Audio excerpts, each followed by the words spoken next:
Hey guys, today we are here to discuss one more important principles of accounting, that is matching concept. So without wasting any time, let's start the topic. First of all, ये matching concept होता क्या है? Simply matching concept में जो first word आता है matching. Matching का मतलब होता है कोई भी दो चीज़ों को मैच करवाना। अब अकाउंटिंग में कोई इधर उधर की चीज़ें तो हम लोग मैच करवाएंगे नहीं। यहाँ पे मैच दो चीज़ों का मतलब होता है एक हो गया अपना रेवेन्यू साइड, एक हो गया अपना रेवेन्यू आइटम्स, और दूसरा हो गया हम लोग का एक्सपेंडिचर्स। सो हम लोगों को यहाँ पे क्या करना रहता है, कोई भी एक पर्टिकुलर अकाउंटिंग पीरियड के एक्सपेंडिचर्स को उस पर्टिकुलर अकाउंटिंग पीरियड के ही रेवेन्यूज़ के साथ मैचिंग करवाना रहता है, और उन दोनों का जो भी डिफरेंस आएगा वो हम लोग के लिए होता है प्रॉफिट या फिर लॉस।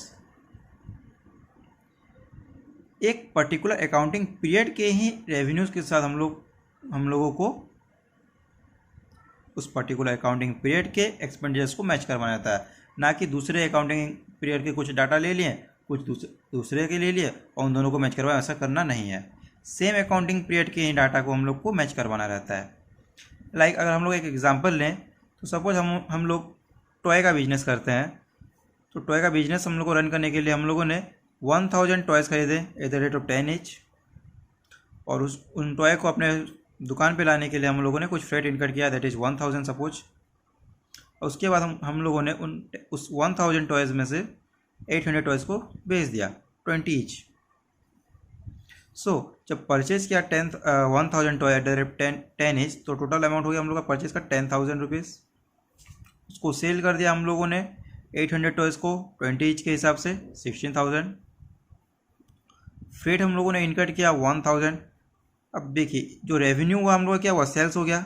सेल्स को हम लोगों ने रखा एक साइड, और जो भी एक्सपेंडिचर हुआ उसको रखा हम लोगों ने दूसरे साइड। एक्सपेंडिचर क्या हुआ, एक परचेज हुआ और एक हो गया फ्रेट। उसके बाद हम लोगों के पास अभी भी क्लोजिंग स्टॉक बच गया 200 यूनिट्स, 200 टॉयज़। अब इसको हम लोगों को वैल्यू करना रहता है कॉस्ट या NRV, whichever is lower.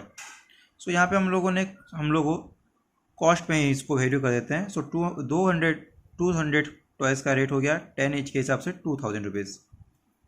अब इन दोनों को मैच करवाएंगे, क्रेडिट साइड को डेबिट साइड के साथ मैच करवाएंगे, और जो भी डिफरेंस अमाउंट आएगा उसको हम लोग बैलेंसिंग फिगर आएगा, वो हम लोग का आइदर प्रॉफिट होगा या लॉस होगा। अगर credit side is more than debit side हुआ तो हम लोग का प्रॉफिट जनरेट होता है, और अगर credit is less than debit होता है तो लॉस होता है।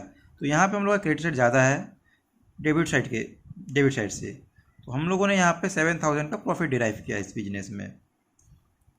सो मैचिंग कॉन्सेप्ट सिर्फ इतना ही कहता है कि हम लोगों को रेवेन्यू को कॉस्ट के साथ एक पर्टिकुलर अकाउंटिंग पीरियड के ही रेवेन्यू को पर्टिकुलर उसी सेम अकाउंटिंग पीरियड के कॉस्ट के साथ मैच करवाना रहता है in order to determine the profit और लॉस।